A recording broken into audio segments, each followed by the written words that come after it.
Hello everyone! Are you looking to save on your wedding budget? In this video, I'm going to be talking to you about where you could possibly save and where you might want to spend your wedding budget.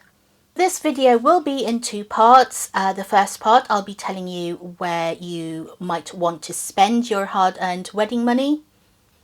And the second part is where you might want to save. So welcome to my current subscribers. If you are new here, my name is Jenny and I am a wedding and family portrait photographer based in Winchester in Hampshire in the UK. On this channel, I make videos on wedding planning tips, wedding photography tips, as well as camera gear reviews, and I do post the occasional wedding video slideshow. So if you think that this is the kind of content you'd like, please do subscribe and hit the notification bell so that you'll know when my next video goes up. Okay everyone, I've got my cup of tea, I've got my notes down here, so I'm ready. Let's get into this video. Do you have a budget in mind?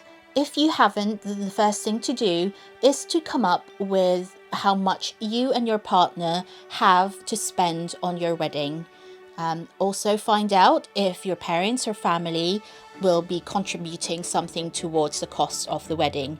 Now, coming up with a budget will have a bearing on when and where you can have your wedding. So maybe you need to save a little bit more to actually have the wedding where and when you want it. So it's really important to come up with a budget. So basically, after you've got your budget, then come up with a priority list. Now, maybe you and your partner can go away separately and write down your maybe top 5 things or aspects of the wedding that is really important to you, and then come together and negotiate and come up with a final list of the things that are really, really important to you. So I would say that your top 3 priorities should be where you protect the most of the budget or where you spend the most of the budget. So maybe the ambiance of where you want to hold your wedding is the most important to the both of you. So obviously the location and the venue will be the most important to you. So allocate the right amount of your budget for the venue and protect that amount. I've also known some of my couples have been real foodies, and so their menu have been really important. So the catering and the drinks reception were one of the top priorities, and they allocated the right amount of their budget towards that. So those are just examples of where you should spend and where you should protect the most of your budget. But I can't tell you really where you should be doing that because it's going to be personal to you and your partner. So you need to sit down and write those lists, and those priorities will become clear to you. And as I said, that's where you should be spending most of your budget. So the second part of the video is all about where you can save.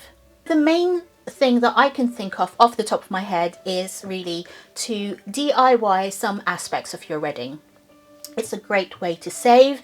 If you have friends or family, your squad, if they have specific talents, then maybe you could ask them to help in some way towards your wedding. Bear in mind, however, that if you are asking other people to help with your wedding, then it does take a lot of time, effort and talent. So make sure that they are and you are comfortable with that. You need to be realistic as to whether or not this is achievable in the time that you have. And you don't want to be falling out over this before your wedding. So this could be anything depending on what the talent is of the people involved. It could be from making the flowers, the decorations, making the bouquet, cake, favors, stationery. I know people who know seamstresses or people whose hobby is dressmaking, and so they've managed to maybe make something towards the dress itself or bridesmaids' dresses. Again, just to reiterate, if you are going down the DIY route, even if you're not looking at your friends or family to help out, if you yourself, you and your partner are doing it, do please bear in mind that A, have you got enough time to do the things that you want to do? And B, do you have the knowledge to pull it off? And I guess even if you don't have the knowledge right now, it is possible to kind of learn how to do these things. But again, it's dependent on time and whether or not you have enough time to do that. If not, then I do think that hiring professionals is the way to go, because you are going to be saving time and effort and your sanity possibly in the long run. By the way, if you really are into DIY, then why not sign up for my 5-part wedding planning newsletter? I will leave the link in the description box below. This is because the third newsletter in the series is actually all to do with DIY. So back to tip number 2 on where you could possibly save. Why not get married off season or maybe in the middle of the week? So you may get better deals if you get married off season or maybe in the middle of the week.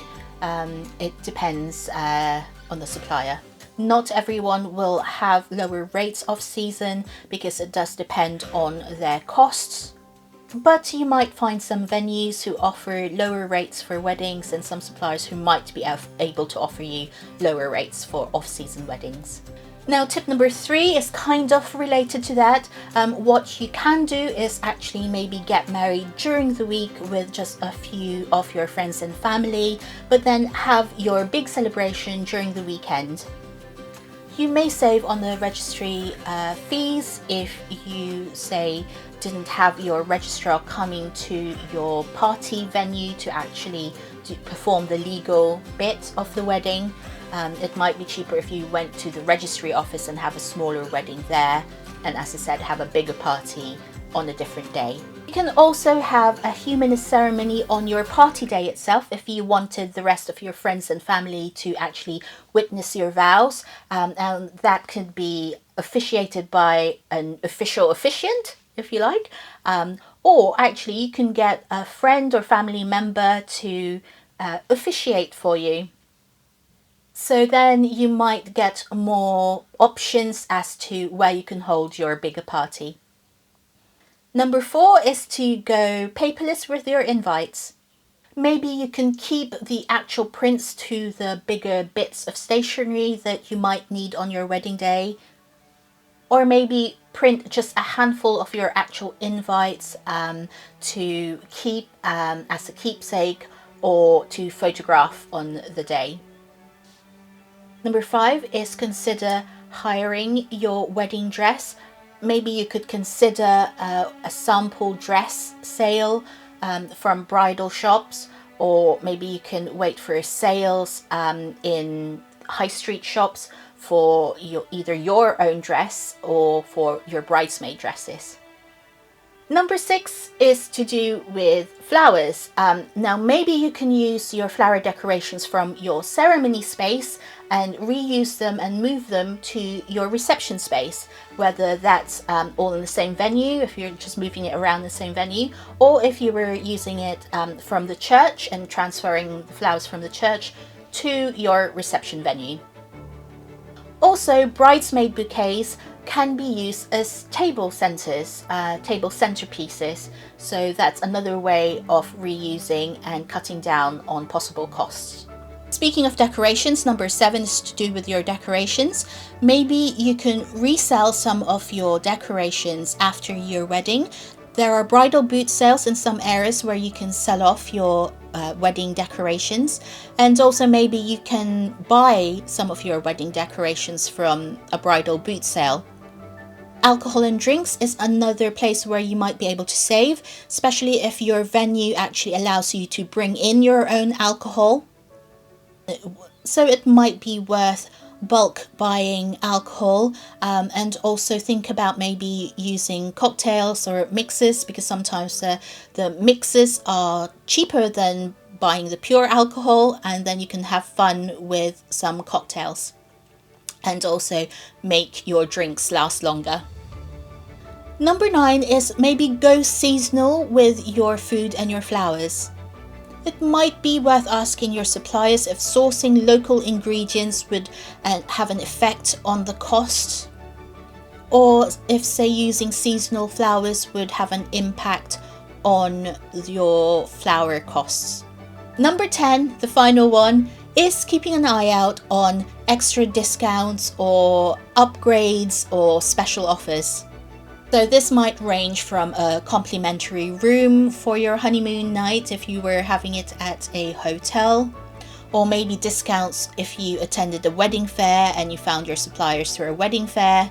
Or you could use other suppliers, recommended suppliers. Sometimes you can get discounts involved in using somebody else's recommended supplier.